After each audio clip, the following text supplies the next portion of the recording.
Before I continue along on this painting, I wanted to show you that I have taken and made these color chips out of my paints, the main paints that I use, so the ones that I use the most.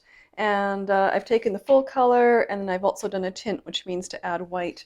And what I do with these, if I'm trying to decide what some of the colors will be on my painting as I go along, I can take these color chips and I can, tape them onto the painting, or I can look through them, or just shut one eye and hold the color up and see what it looks like against the painting.